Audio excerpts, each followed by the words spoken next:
आप जरा देखें, कहीं मां की वजह से औलाद की जिंदगी संवरती नजर आती है, कहीं बीवियों की वजह से औलाद की शौहर की जिंदगियां संवरती नजर आती हैं। मैंने अभी कुछ दिनों पहले एक वाकया अर्ज किया था, अल्लाह अकबर, एक बीवी जो बहुत परहेजगार थी, नमाजी थी, तहज्जुद गुजार थी, लेकिन शौहर की पोजीशन बड़ी अजीब थी। वो सिगरेट पीने वाला, वो तंबाकू खाने वाला, बमुश्किल तमाम इशा पढ़ने वाला, इबादत से गफलत करने वाला था, लेकिन औरत अपने शौहर की इस्लाह की कोशिश कर रही थी। लेकिन वही औरत रात को जब उठती है तो उठ करके कहती है, ए अल्लाह, अल्लाह अकबर। आप जरा देखें उसकी दुआ के कलेमात, वो अपने रब की बारगाह में अर्ज करती है, ए मेरे परवरदिगार, तुझे उस मोहब्बत का वास्ता जो तुझे मुझसे है, बस इतना कहना था। फड़फड़ाते हुए शौहर उठ गया और कहता है, तू कब से इतनी बड़ी हो गई कि तुझसे अल्लाह मोहब्बत करने लग गया, तुझसे अल्लाह मोहब्बत कर रहा है, इतना बड़ा दावा तू कर रही है। मुस्कुराते हुए वो बीवी कहती है, हां हां, मेरा मौला मुझसे मोहब्बत करता है। अल्लाह अकबर। जब शौहर ये सुनता है तो कहता है, क्या दलील है? तो बीवी बरजस्ता जवाब देती है, अगर मेरा खुदा मुझसे मोहब्बत न करता तो बिस्तर से उठाकर इबादत में क्यों लगा देता। आप जरा सोचो, ये बीवियां थीं जिन्होंने शौहरों की सोच बदली है, शौहरों का मिजाज बदला है। थोड़ा सा और आगे बढ़ें तो आपको पता चलेगा, बच्चियों की जिंदगी की बुनियाद पर कभी बाप का मिजाज बदला है, बच्चियों की जिंदगी की बुनियाद पर, उनके किरदार की बुनियाद पर कभी बाप की सोच बदली है। अल्लाह अकबर। और बाप का सर फख्र से ऊंचा हो गया है।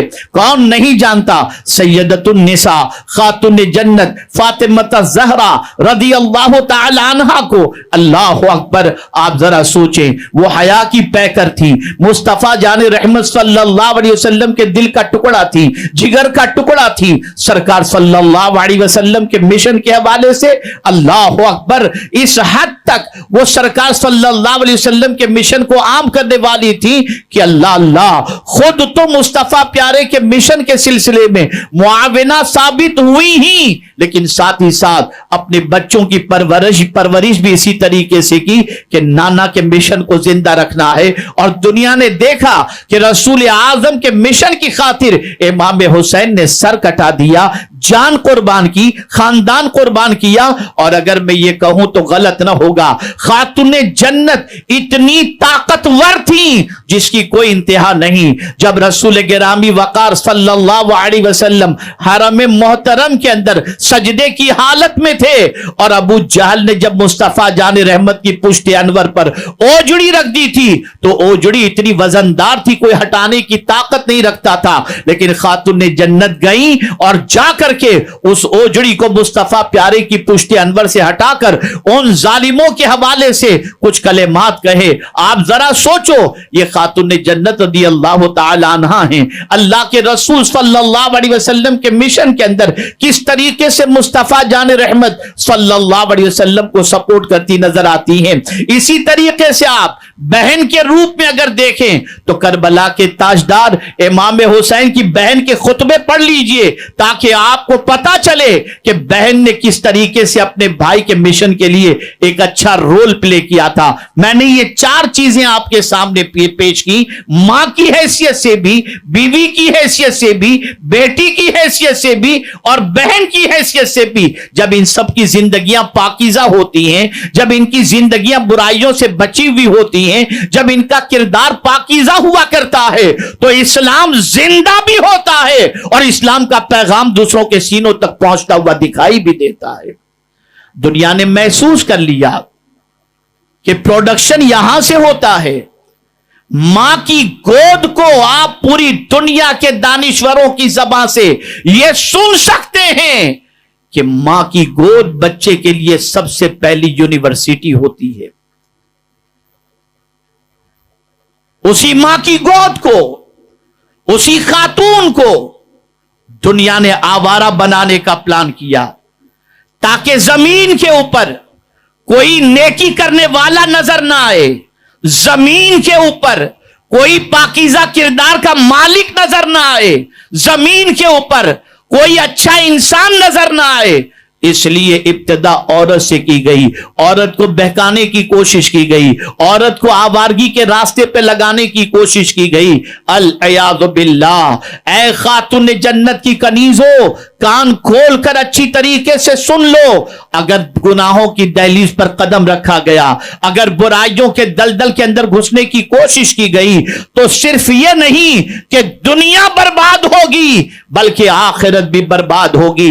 इसीलिए कुरान ने वाज़ेह तौर पर फरमाया, वला तक़रबुल फवाहिश मा ज़हर मिनहा व मा बतन। अल्लाह अज़्ज़ व जल्ल इरशाद फरमाता है, और बेहयाइयों के पास न जाओ जो उनमें खुली हैं और जो छुपी हैं। अल्लाहु अकबर। बेहयाई जिस किसी के अंदर आ जाए, उसकी वजह से मुआशरा भी बर्बाद होता है, खानदान भी बर्बाद होता है और नस्लें भी बर्बाद होती हैं। आज मुआशरे का जायजा लिया जाए तो बेहयाई इतनी शबाब पर है कि अल इयाज़ु बिल्लाह। कुरान ने मना फरमाया कि खुली हुई बेहयाई के भी करीब मत जाओ और छुपी हुई बेहयाई के करीब भी मत जाओ। मेरे प्यारे आका सल्लल्लाहु ताला अलैहि वसल्लम के प्यारे दीवानों, इसी के साथ कुरान मुकद्दस में अल्लाह अज़्ज़ व जल्ल ने फरमाया, वला तक़रबुज़ ज़िना इन्नहु कान फ़ाहिशतुम व साअ सबीला। और ज़िना के करीब भी मत जाओ कि बेशक ये बेहयाई है और बुरा रास्ता है। आप जरा सोचो, मुआशरे का जायजा लो। आज हमारी सोसाइटी के अंदर गुर्बत की चक्की में पीसी जाने वाली बहुत सारी औरतों को और बहुत सारी बच्चियों को ज़िना की दहलीज पर ले जाने वाली दलाल औरतें भी मिलेंगी, जो उनकी कमाई के जरिए अपना पेट भी पालती हैं और साथ ही साथ ऐश कदों को तामीर भी करती हैं।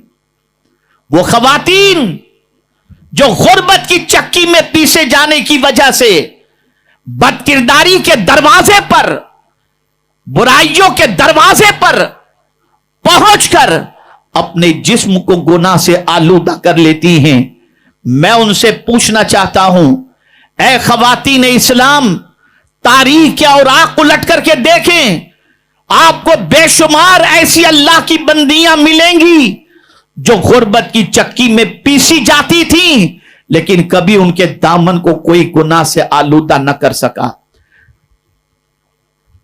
रौदुर रय्याहीन के अंदर अल्लामा याफ़ई रहमतुल्लाह ताला अलैह ऐसी ही एक खातून का जिक्र करते हैं।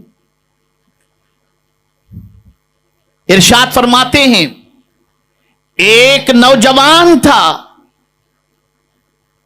उसकी निगाह एक लड़की पर पड़ी और उसकी मोहब्बत उसके दिल में पैदा हो गई, और उसके दिल में मोहब्बत पैदा होने की बुनियाद पर उसने चाहा कि उससे शादी कर ले, लेकिन वो नौजवान गरीब था, मुफलिस था। शादी अगर करना चाहता भी तो वहां से रिश्ता कबूल होने का कोई इंदिया नहीं था, कोई इशारा नहीं था, कोई उम्मीद नहीं थी। कोशिश की उसने, फिर भी वालिदैन ने ठुकरा दिया। और फिर उस नौजवान ने सोचा कि मेरे रिश्ते के कबूल न करने की वजह सबसे बड़ी यह है कि मैं गरीब हूं, इसलिए मेरा रिश्ता कबूल नहीं किया गया। यह वाकया अल्लामा याफ़ई रहमतुल्लाह ताला अलैह, जो 800 साल पुराने बुजुर्ग हैं, उन्होंने अपनी किताब रौदुर रय्याहीन के अंदर नकल फरमाया है। उस नौजवान ने मेहनत की, मशक्कत की, दौलत जमा की, और कुछ ही सालों के अंदर उसका चर्चा होने लगा और शहर के बड़े मालदारों के अंदर, रईसों के अंदर उसका शुमार होने लगा। इत्तेफाक से शहर में कहत पड़ा और कहत की बुनियाद पर शहर के लोग अमीरों के दरवाजे पर राशन लेने के लिए पहुंचने लगे। इत्तेफाक से यह भी जब मालदार हो चुका था تو اپنے دروازے پر غریبوں کو غلہ تقسیم کرنے کے لیے بیٹھتا اور آنے والے جو قطار میں ہوتے انہیں غلہ دے دیا کرتا اور ان سے دعا کی درخواست کرتا. اچانک جب وہ تقسیم کرنے کے لیے بیٹھا تھا، وہی لڑکی جس کی شادی بھی ہو چکی تھی، وہ عورت بھی ہو چکی تھی، کئی بچوں کی ماں بن چکی تھی، وہ بھی اسی قطار میں تھی. جیسے ہی اسے دیکھا پرانی محبت لوٹ آئی اور اس کے دل میں اس عورت کو پانے کا جذبہ پیدا ہوا اور اس نے یہ سوچا کہ آج اس کی مجبوری کا فائدہ اٹھا کر میں بھرپور اسے دولت بھی دوں گا اور میری پرانی محبت کو میں پورا کرنے کی کوشش کروں گا. اس نے اس خاتون سے کہا میں تیری تمنا پوری کر دوں گا، تم میری تمنا پوری کر دے. عورت بہت شیانی تھی، سمجھدار تھی، عقل مند تھی.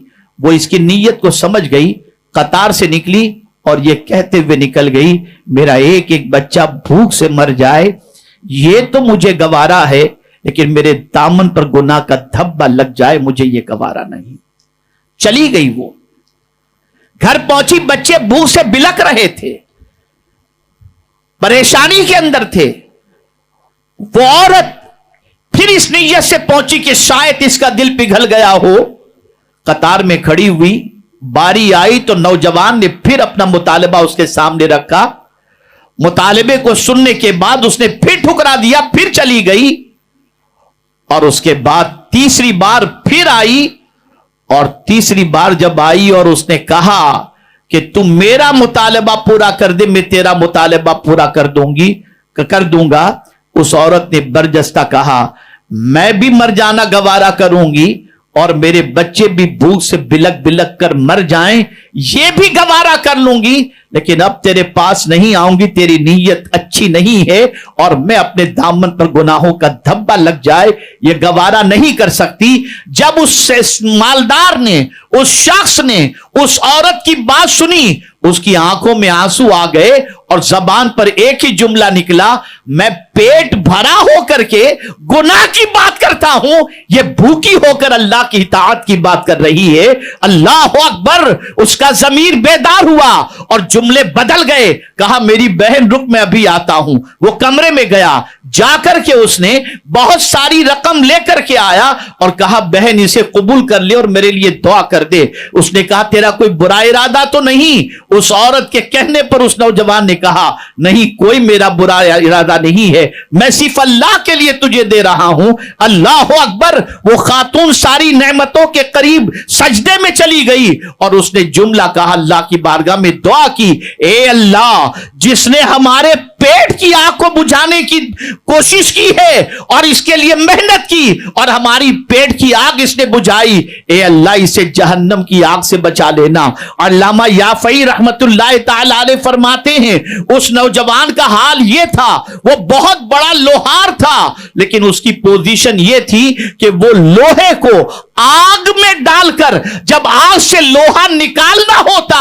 تو کسی اوزار کا سہارا نہیں لیتا تھا، اپنے ہاتھ سے جلتے ہوئے لوہے کو اٹھا لیتا لیکن آگ اثر نہیں کرتی تھی. لوگوں نے پوچھا آخر تیرے ہاتھوں پر آگ کا اثر کیوں نہیں ہوتا؟ اس لوہار نے جواب دیا یہ اس پریشان حال عورت کی دعا کا نتیجہ ہے کہ اس نے دعا کی تھی اے اللہ اس کو جہنم کی آگ سے بھی بچا اور دنیا کی آگ سے بھی بچا، تو اس بے قرار کی دعا کی وجہ سے اللہ مجھے اس آگ سے بچا رہا ہے.